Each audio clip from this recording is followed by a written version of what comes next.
welcome to Magic Gathering Strat. It's me, Brennan, your lovable host. Along with me, as always, is my one co-host for the evening.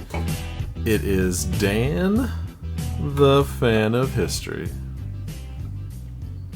Yo.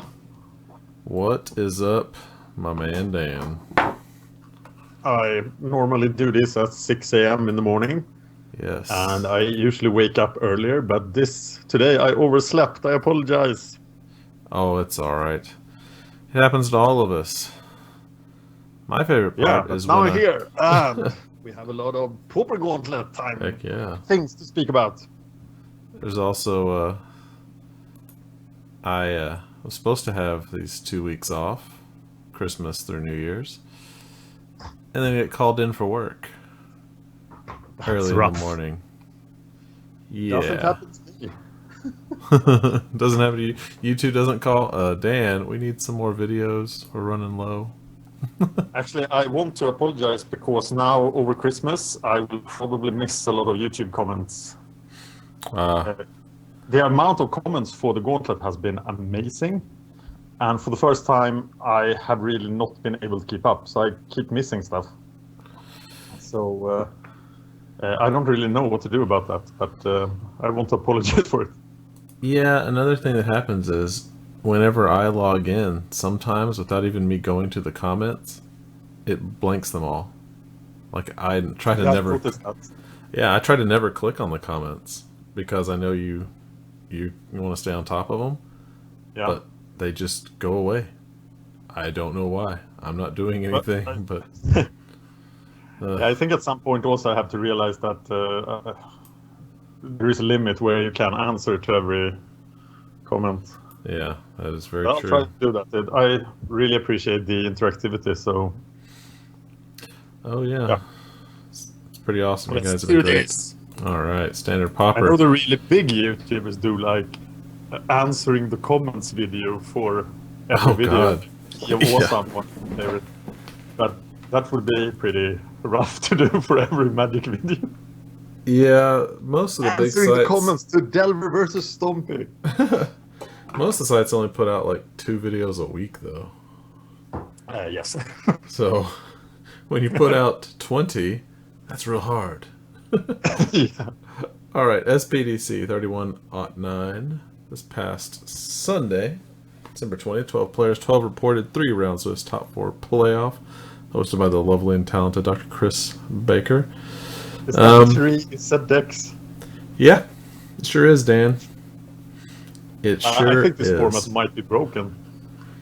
Yeah, when everybody's playing Izzet, there's something wrong. I try not to play what is the most popular, but let's take a quick look at what happened in. Let's see. I am going to go over. What am I going to go over, Dan? Let's look at SPD. Let's look at the one that wasn't. This is the mono black sky spawner. So it's all black except for a few blue. And what card do you think they have in blue, Dan? It's Treasure Cruise? Nope. Sky spawner. What? Eldrazi Sky Spawner. Splashing blue for Sky Spawner. Because Sky Spawner gives tokens, and you got the little Nantuko Husk action here. Let's see, what else? Dutiful Attendant. Voltress Avon. The Night Watch. No Bone Splitters. What? No Bone Splitters? Oh my god, no Bone Splitters. Dude. Suggestion, Zombie Neko. Bone Splitters. That card's pretty good. Knows what he's doing.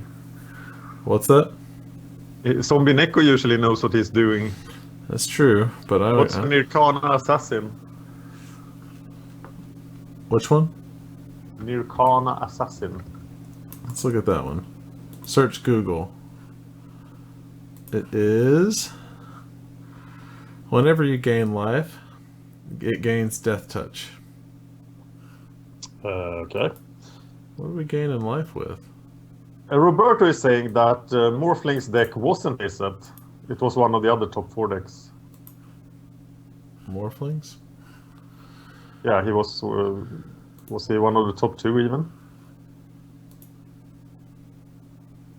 No, the other semi-finalist.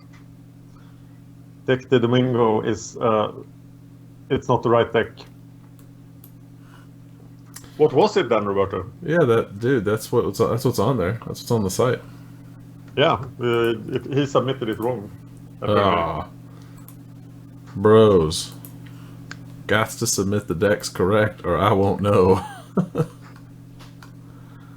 Oh, that's too bad, because that's what he submitted. Wasn't Izzet deck. Yeah, this was an interesting mono black Sky Spawner deck. Yeah. 2 Agglers as well. And look at that. And they're in the sideboard. Alchemist 5. Yeah, I think Vial is viable. Especially if you're trying to push through, because sometimes you hit a standstill. And that Vial could actually be relevant. And drawing a card.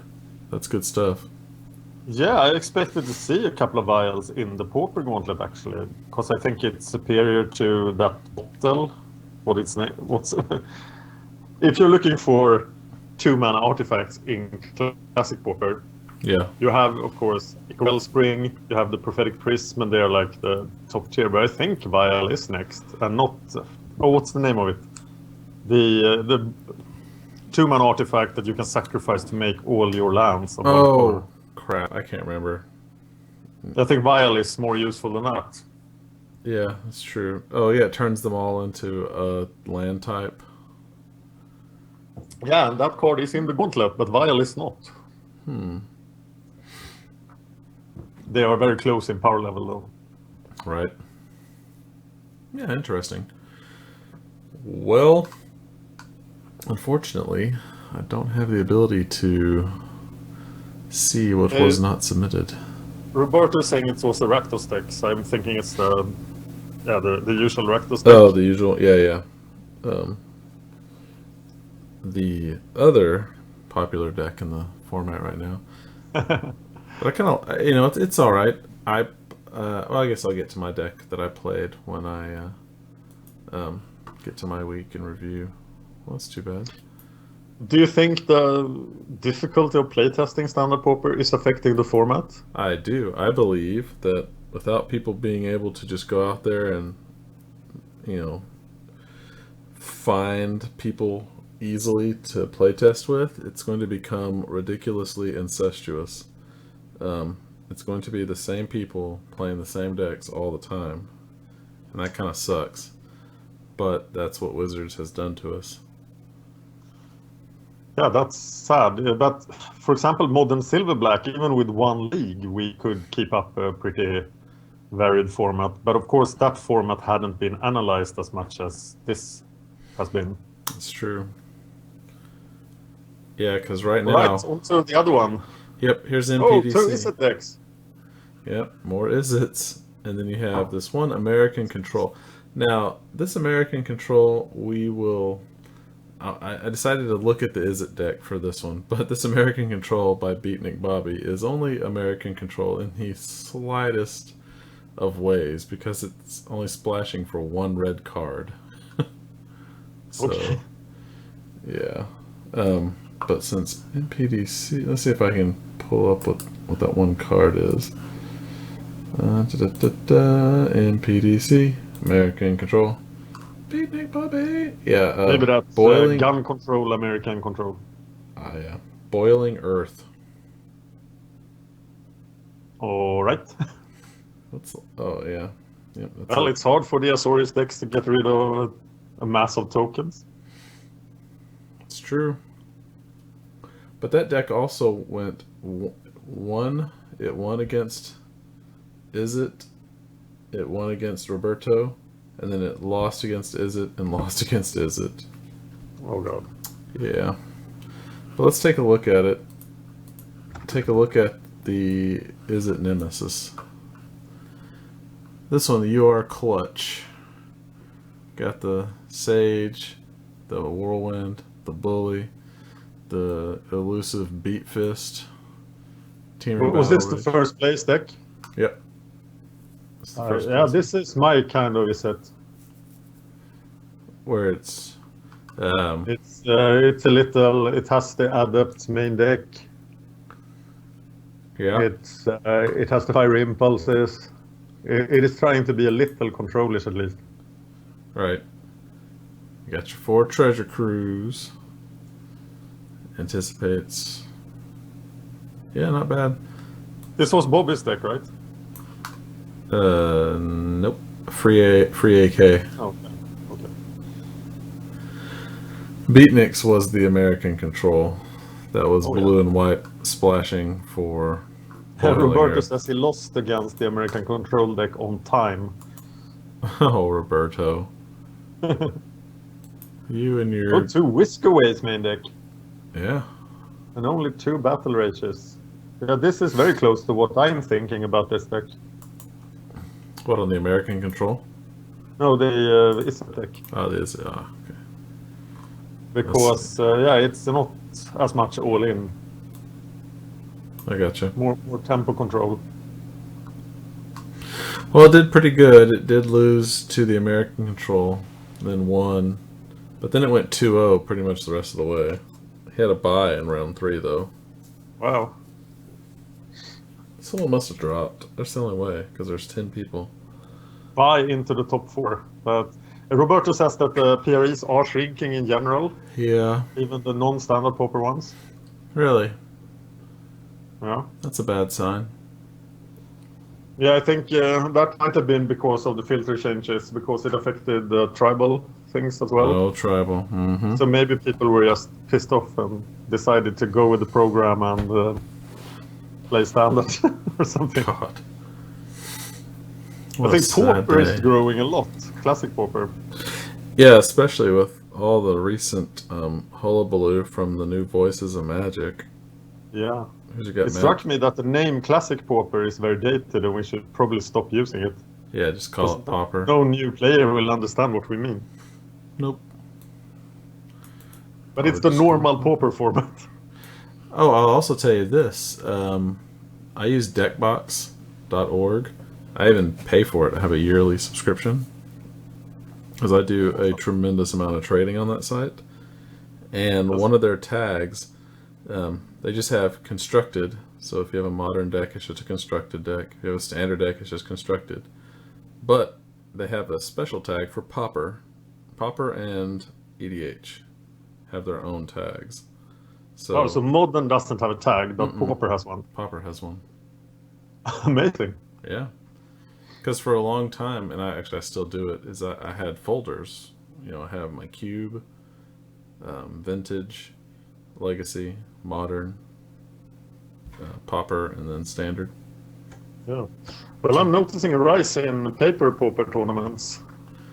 Yeah, I think it's a damn good deal for brick and mortar stores because they have a bunch of commons that are sitting there that no one will buy. Yeah. But you make a pauper tournament and all your jank starts being sold. Because even if it's a 25-cent card, if you sell 10 of them, 20 of them to one person, that's not bad. Yes. No.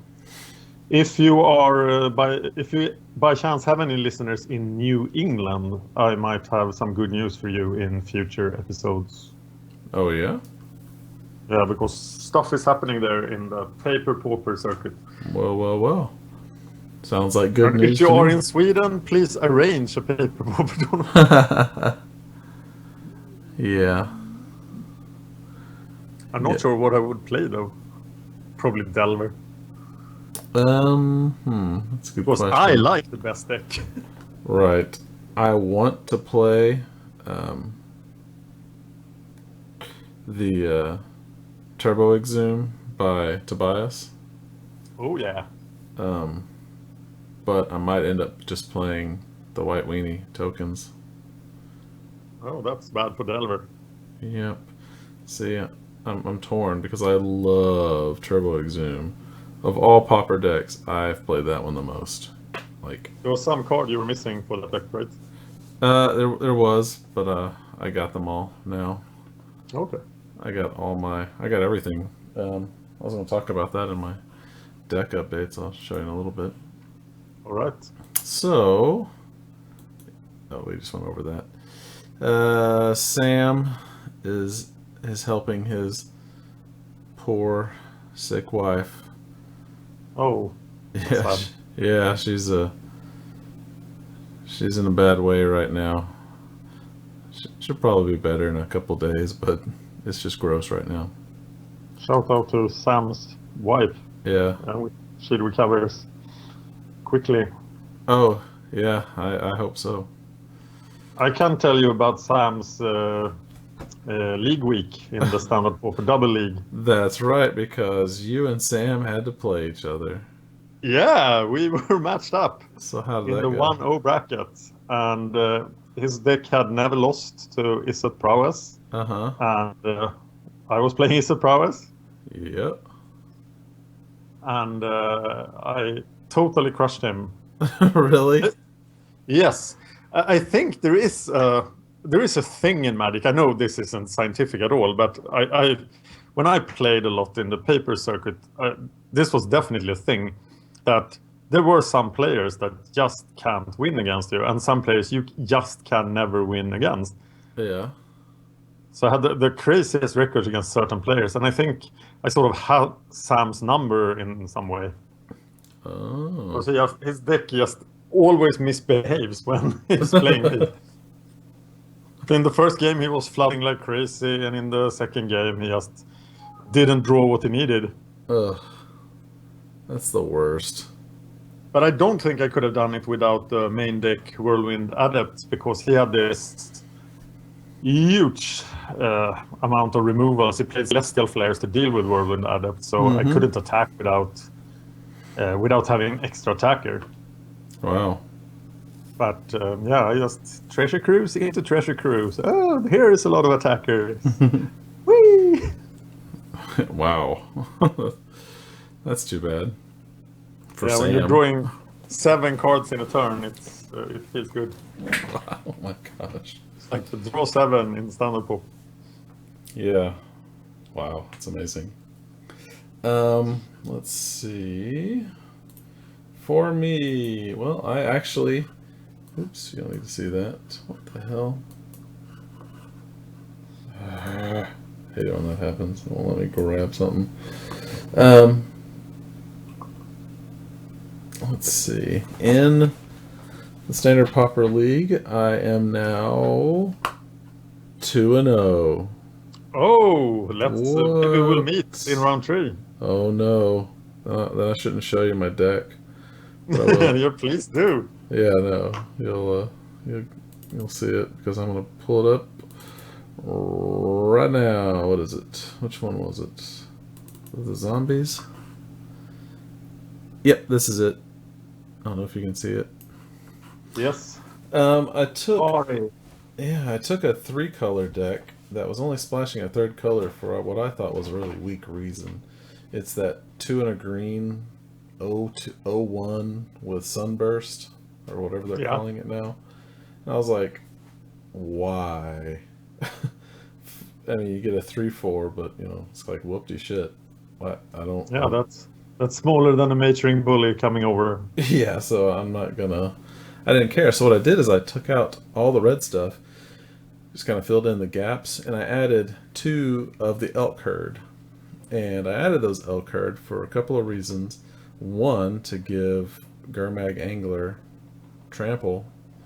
Oh, sounds good. Or my Nantuko Husk trample.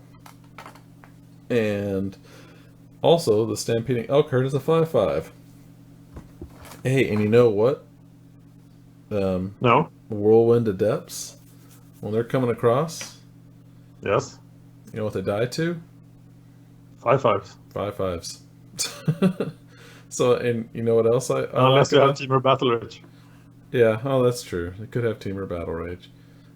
But I had a Mortuary Mire to get it back. I had so many dutiful attendants to get things back. I did not care what died. Not at all. And he was coming, my opponent was coming at me. Now, he played a Demir deck, and it had Whirlwind of Depths and a lot of the horrible things that Demir can do. But I had fun playing this deck. I would kill stuff and then get it back immediately. One of the things was he had claustrophobia at one of my Gurmag anglers, and he attacked, and I blocked with Nantuko Husk, sacked the Gurmag angler, then sacked the Dutiful Attendant, grabbed the Gurmag angler back, and then after combat cast the Gurmag angler. And I was like, and I did that over and over again. It was quite nice. Yeah, claustrophobia is still in my deck, but I'm starting to think that claustrophobia and pacifisms are pretty bad in this format right now. Yeah, too much sacrifice. And I was not sold on Unholy Hunger, but let me tell you, when it's taking you a while to get going, one Unholy Hunger puts you right back in the game. Yeah, that's the giant swing. Yeah, it regenerates something, gives it +3, and you get life. Oh, it wasn't the card I was thinking about. Sorry. Oh. Yeah, it's still good. Yeah. And there's Butcher's Glee as well. I don't know. I like what I did to the deck. So. Yeah, looks great. Yep. Pretty fun. All right, Dan. Well, it is time for the Gauntlet of the Paupers, brought to you by MTGO Tickets. Oh, yes. Well, we finished round 2, the round of double elimination. Dun, dun, dun. So round 1 went 56-22. So 22 decks lost in round 1 and faced double elimination in round 2. The end result of round 2 was 14-8. So of course the record is going to be worse because it's probably not the best decks that are in round 2. Yeah. Let's shall we go through all 22 matches? Sure. You put it up in your article? Not all of them, but most of them. Because the article goes live on... Oh, that's right. Sunday, so it still has 7 matches, but they are on the channel. But we can start with the 15 that were in the channel. Okay. I had a Dragon Delve, the deck that tries to put a lot of the dragon enchantments. The one we used in Turbo Extreme, for example. Oh yeah, I know all in those all 5 dragon colors. enchantments. Mm-hmm. On Delve cards, you just put a lot of cards in the graveyard, play a Gurmag Angler, and it gets 5 enchantments on it. And this went off. So I managed to produce an 11-9 Flying Vigilance Gurmag Angler. But I played against Ragtron, so it turns out that 11-9 Vigilance Flyers are not big enough to beat Ragtron. That was just unfair. He had 3 of those. What are the green creatures? You sack something, you sack an artifact. Fangren Marauders. Yes, Fangren Marauders. And he was gaining 15 life every turn, sometimes more. Yes, so Fangren Marauder is a card you need to be able to beat, otherwise Ragtron will get you. And to fit in all these dragon enchantments, Dragon Delve did not play a lot of removal. So those Fangren Marauders were just running amok, and he could just ignore my 11-9 flyer. So Dragon Delve has been eliminated from the Pauper Gauntlet. Bye-bye, Dragon Delve.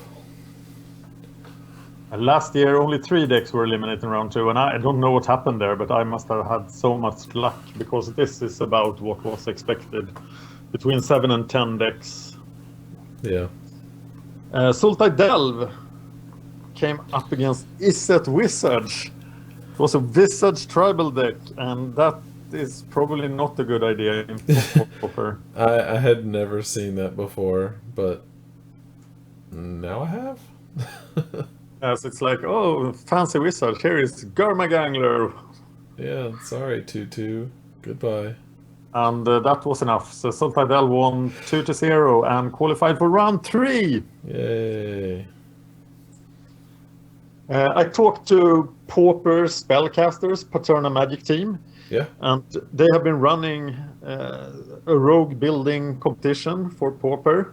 Mm-hmm. And they've also featured illusory tricks on their channel and blog. So they claim responsibility for the amount of illusory tricks decks in the Just for Fun room. There has and I been... definitely ran into tricks a lot. Yes, it's been crazy. I don't expect to see it that often. And you've been on camera, what, 4 times? Yeah, Bava must be proud. Hey, he made a good deck. It's awesome. So the first deck that fought illusory tricks was Crocajand. And that worked because removal is good. So Blastoderm is tough. So Crocajand defeats illusory tricks 2-1 and qualifies for round 3. A deck I actually didn't think would make it, but awesome. Yeah. Another deck that I've been seeing quite a lot of is the blue Bichinju deck, the flying blue swarm deck. Yeah. With 35 creatures. Hey, it's right up my alley. And I ran into that with blue-black Justice Control, the Caligula control deck, the creatureless blue-black do-nothing deck. Right. And it wasn't fast enough. I got tempo killed. Yes, good old Spellstutter Sprite killed. Yeah. 1-2, so blue-black Justice Control is eliminated during double elimination. That was quite a surprise. I did expect that to go further. Yeah, and then I played Roberto with Burn. And first thing he said was, "Oh no, this brew has never won against Burn."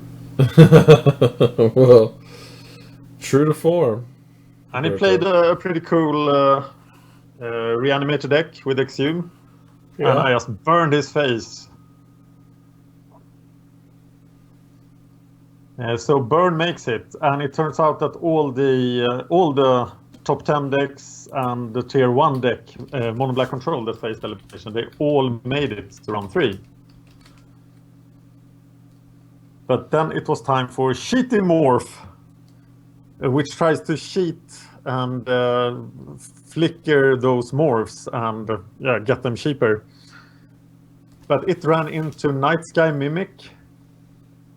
The good old Night Sky Mimic deck. It's always there, and it can produce a 4/4 flyer, sometimes with lifelink, pretty quickly. And Cheaty Morph doesn't have removal.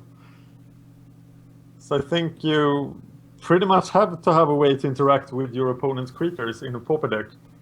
Because there are decks like this, that the Night Sky Mimic deck just crumbles to any removal. But if you don't have it, he had like 10 power of flyers on turn 4. And I was just overrun. So Cheaty Morph is eliminated from the Pauper Gauntlet. By a deck David Schaffer told me never to build. Yeah, it's on in the great article by David Schaffer about what you should never brew with in Pauper. Night Sky Mimic is one thing. Right. Okay, Roberto says that he hates Burn and will only play life game decks from now on. Right. I do not believe you, sir. Oh, and also Roberto corrected me. Unholy Hunger is the destroy target creature, gain 2 life. Yes. There's another... Which one am I thinking of? There's a combat trick. It gives you like +3. Is it that Butcher's Glee? Yeah, okay, that's the one. It gives you, you gain +3/+0 regen a target. And one thing you see all the time in Pauper is that people try to brew blue-white control decks because it's such a staple in Magic. And that's something that doesn't really work in Pauper either. And especially if you run into familiars. So I got to play familiars against the blue-white control deck, and that's just Christmas. So I won. Yeah. Didn't he have some kind of rude comment to you? I was like, I think he didn't appreciate seeing familiars in Just for Fun. Yeah. I can understand that. I feel for you, man. He would have been happier if he had come up against one land spy, because just one counterspell kills that deck. Right. And one land spy ran into a Dimir control deck. So one land spy could not go off. I think I had a kill in both duels, but he had counter spells. So in the second duel, I was actually begging him to let me go off just to show him how cool it was, because he didn't understand the deck. He hadn't seen it before. But he destroyed me anyway, and then I mailed him the link to the deck.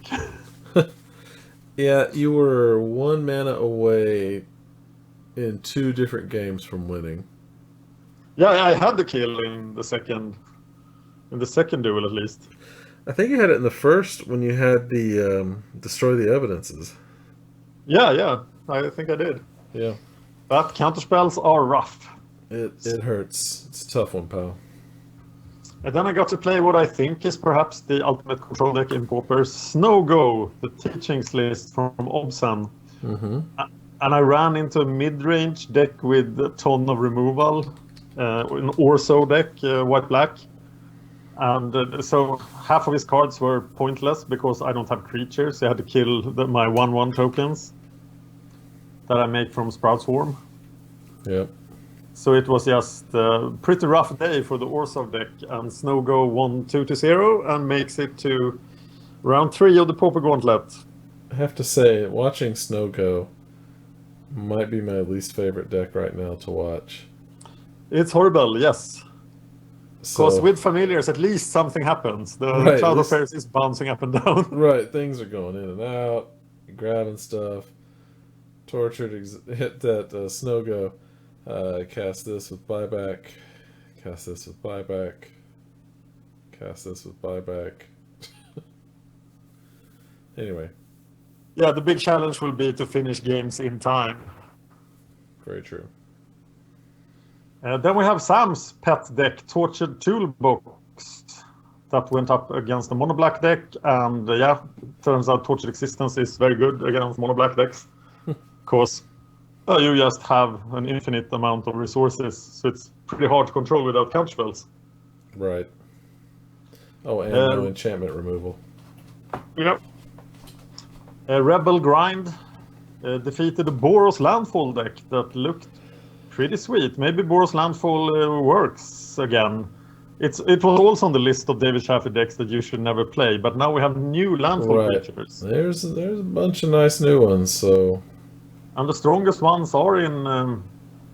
the strongest ones from old Zendikar are in Boros colors, white-red. So maybe white-red is the way to go. But they're not against the Rebels, so the Rebellion was successful and is in round 3. And then we had this deck from Pauper Casters Patrona Magic Team, Eggs. And it defeated Illusory Tricks. It was very much their kind of matchup. And Eggs is a lot of fun to play. It was quite a different take on Eggs, I think. Yep. It's so vulnerable to graveyard removal, but the Tricks deck actually managed to wipe the entire graveyard, and I still could burn them out with that card I can't remember the name of. 2 red, 1 colorless, do as much damage to the opponent as you have artifacts in your graveyard. Oh, Salvo? Scrapyard Salvo? Scrapyard Salvo, yes. That hurts a lot. It's sort of like Fling, but much worse. Yep. And then I played Goblin Storm combo for one of the most interesting matchups in this round against an Absan life game deck. Yeah. It was someone building their first Pauper deck. A lot of Origins cards and stuff. But he managed to get to like 40 life in one duel. And then I did 65 damage in one turn with Goblin Storm combo. Yeah, that was nuts. Absolutely nuts. Yeah, so it actually went off. We're like digging goblins, distant melody, more goblins. Bushwalker. Ugh. Bushwalker is my... Now you got me saying it. Bushwhacker is my favorite. Whack it. Yeah, whack. Sound like a duck. Is my favorite goblin probably of all time. So useful. Right when I got back into Magic in 2000... early 2012, I was looking at the World Championship the year before, and it was all Bushwalker. It was pretty violent. Well, it makes sense. That card is awesome. And then we have the longest comment thread in all of the Pauper Gauntlet so far. Mono red land destruction lost to Celestia Vigilance deck. Yep. But this game resulted in a super long comment thread. So you should check that out, because it's all about the deck admission process and the Pauper Rogue Cup and why were these decks not better. And I think I should explain what I talked so much about the Pauper Rogue Cup, and I want to do this kind of cooperation for future seasons of the Gauntlet. Right. But the point is to involve another community, to have... I offered them 10 decks in the Gauntlet, but they went for 5, the top 4 decks and the People's Choice, which was Rakdos Vampires. So this happened in September, live in the paper tournament in Spain. There were deck building restrictions, and they couldn't play something that had more than 2% of the meta on Goldfish. Mm-hmm. So it had to be rogue decks, thus the Pauper Rogue Cup. And I think this way of qualifying decks for the Pauper Gauntlet is much more interesting than open deck submission, because it makes it a longer process. It makes a sort of a pre-season for the Pauper Gauntlet. Right. And it allows more input for weird rogue decks. There's still going to be an open deck submission process, but I would very much like to see the deck submission process not be super intense for 10 days, but be a longer process. I'm looking for other Pauper content providers who wants to do something to qualify for the Pauper Gauntlet with the rogue theme. There's also a discussion about if the tier 1 decks should or should not be in the Pauper Gauntlet. Right. Because they are, of course, dominating the results of the Pauper Gauntlet. Though I think the results of the Pauper Gauntlet is not the most important thing in the Gauntlet. And we had a rogue deck at the time winning the first season, but it's not a rogue deck anymore. It was its breakout performance in Boros Kitty. Mm-hmm. And then, of course, we had 2 tier 1 decks, Stomp and Burn, fighting it out for the victory in Season 2. And I think the Gauntlet would be more interesting without the tier 1 decks. But after this comment thread, I realized there is a big support for the tier 1 decks in the Gauntlet. But this year, it was only a matter of hours for most of the tier 1 decks to be submitted. And it was only because of Sam that they are in the Gauntlet, or at least Delver, Rugtron, and a couple of other decks. Right, and that's the thing. It was open forever. I mean, anyone could have submitted them, but they didn't. And we had 4 tier 1 decks in the top 10, so they were going to be in all the time. But I had the hardest time finding people to captain them, because I feel that I need a committed person that makes the choices, that puts together the 75 cards. Yeah. And puts together the sideboard plan and the tips and stuff. So in the first season, I randomly just put, in the second season as well, randomly just put the tier 1 decks in Gauntlet. But yeah, we'll talk about this when it's time to evaluate this season and see what we do in the future. Yeah, we'll dedicate at least a full show. We'll probably just do nothing but the roundup for the Gauntlet, just so we can... Yeah. Put it all out there and reference it again when it comes time. Sounds good. And then, of course, among the tier 1 decks, Mono Black Control somehow was in the round of double elimination, and it crushed Mono Blue deck. So Mono Black Control is still there. It has a history of super bad performances in the Gauntlet. And I'm not a fan of Mono Black Control, but of course it will make it to round 3. Right. So what else do we have? Those were the 15 matches, and now for the last 7. Mono Black Land Destruction. Yes, Mono Black Land Destruction lost. So sad. In round 2. I have that deck in paper because I love it so much. Yeah, it lost against Trix, and of course Trix is pretty rough matchup. counter spells, a lot of early creatures. Yeah, had he not helped you a couple of times by giving you a single land target by flipping that silly Fathom Seer, Yeah. it probably would have been over sooner. Yes, I thought he was playing aggressively with that card. Right. Those are the. It's so funny because those are the first two Pauper decks in paper I've ever owned. Was mono black land destruction and tricks. And you were playing it. It's like I brought over my decks and said, "Here, Dan, play with these." Okay, I'm looking at the channel here to see what. Oh yeah, I can't remember. What else we have? Oh, There is third channel. yeah. Let's see. What about The Glass Cannon Red. Glass Cannon? Oh, I haven't even watched that one yet. You gonna spoil it for me? Yeah, I'm gonna spoil it for you. Yeah. Well, it turns out that if you can produce a 1/1 blocker on turn 1, Glass Cannon Red has a big problem. No. And yeah, that didn't work out. That's too bad. What about It's Living like End? Doom Traveler. Oh no. Yeah, now you have two blockers. So that did not work out. So Glass Cannon Red is gone. Still like the most popular Pauper video on the channel. Oh, the turn The 2 one kill. where we have the turn 2 kill. Yep. Rakdos Vampires Oh yeah. had an epic fight with a Golgari Del deck.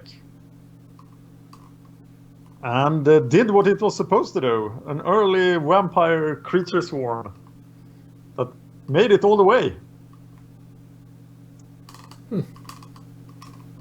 That's insane. Hey, a correction What's up? about Glass Cannon Red. Yeah? In the that was the first round match. The second round match was also against a White Weenie deck, but the White Weenie deck player quit. What? So it's in third so Glass round? Cannon Red is not eliminated. Oh my gosh. Well, But then we have another epic match. There was a couple of really good matches in round 2, and the Boros Kitty initiated match was very interesting. It played against a mono black control deck that for some reason splashed white. oh yeah, for unmake? No, you don't need white for unmake. I guess you don't. No. But Huh. he had white lands, so I don't know.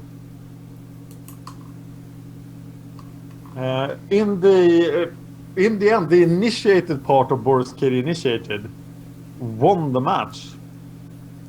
So rites of initiation, I had this super aggressive opening where I sacrificed lands to get rebirths.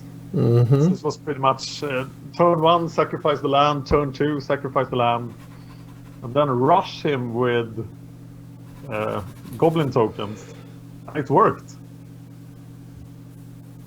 So check out the last duel of that match. It was very interesting.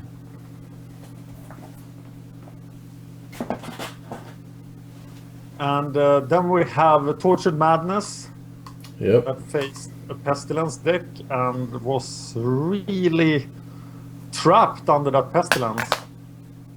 So we lost 1-2. And the Tortured Madness deck did not have any way to deal with enchantments. And that. And there are some really good tools in Torch Resistance decks for that purpose, but they were not in the list. Wickerbow. Yeah, or the Exalted guy that I forget the name of, or the Origins card. Oh, the Caustic Caterpillar. Yes, so you have your choices there. I think you should put one in the sideboard at least. Tortured Toolbox has them. And then we have Suicide is Painless, which is no longer called Suicide is Painless, starting next round. It is now the Pauper Aristocrats, the Sacrifice deck. Very nice. And it played an unlikely mirror match in round 1. And then my opponent goes.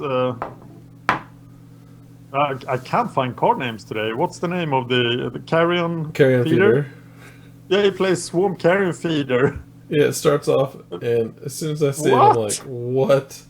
How? How is this almost a mirror match again?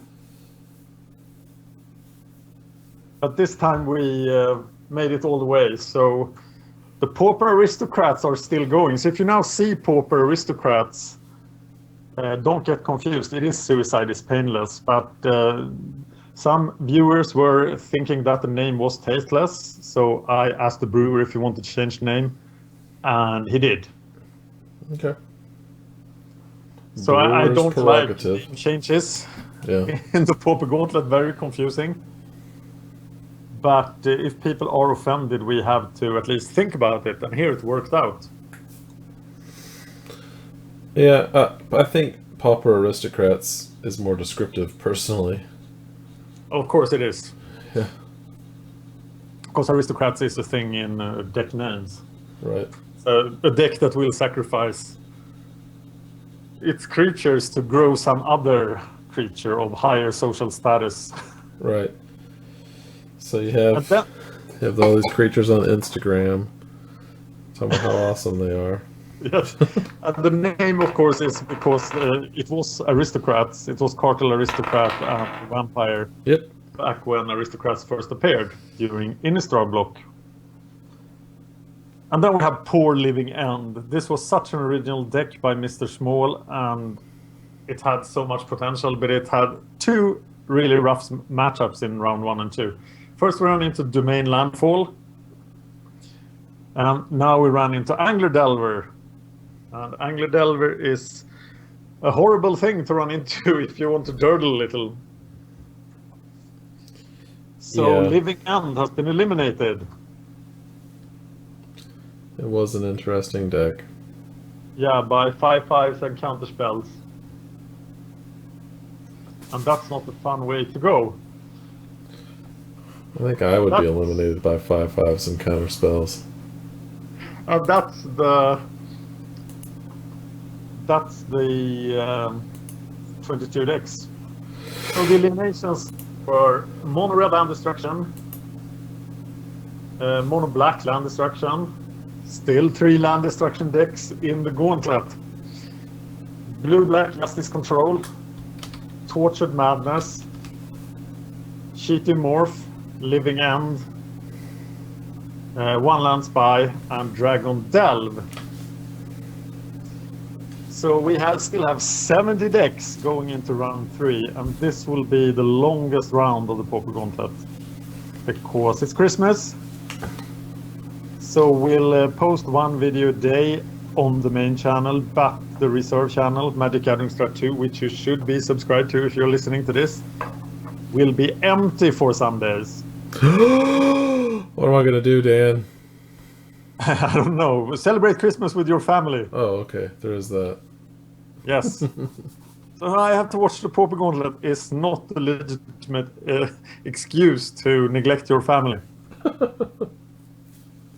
Dang it. But I can promise you, on Christmas Day, you have the best match so far for round 3. So I played a couple and scheduled them because I won't be able to record during the Christmas holiday itself. But Kuldotha Mardu is playing on Christmas Day in an epic fight. Nice. Oh, and Puricore said he had something special for Christmas too. It'll be a Christmas miracle. Oh, what's that? I don't know. It's a secret. He hasn't told me yet. He's working on something. So we shall see. So we're now going into round 3, and round 3 is the real thing. We're playing in tournament practice rooms. I expect somewhat better decks, but the difference is not as big as people think.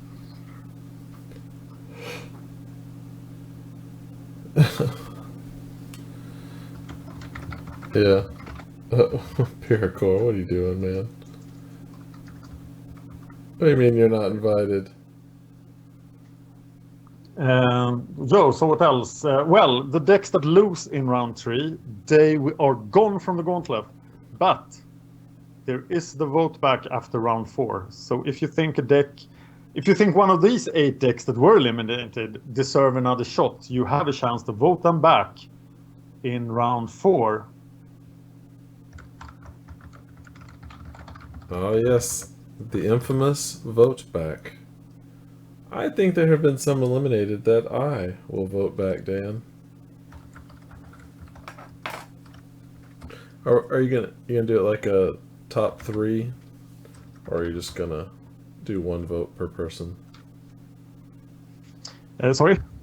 I'll say you're gonna do a top 3 vote for vote back, or just 1 vote per person. I think what I'm going to do, given the experiences last season, is that everybody gets 3 votes and we put 3 decks back. Oh, okay. Into the gauntlet. Sounds good. Yes. So that's the way that's going to be handled. So it might seem unfair that the deck can get eliminated in round 2 and then skip round 3 and round 4 and then come back, but that's the way it works. So if you really like one of those eliminated decks, it can come back. And usually this vote is pretty interesting. Neat stuff can happen, y'all. Yep. All right. Well, Dan, I'm tired, and I will probably get called for work again in the morning because... Sorry to hear that. Yeah, me too. And I have to go celebrate Christmas. Well, that's I'm good. leaving. I have to pack my bags. I'm leaving in 90 minutes.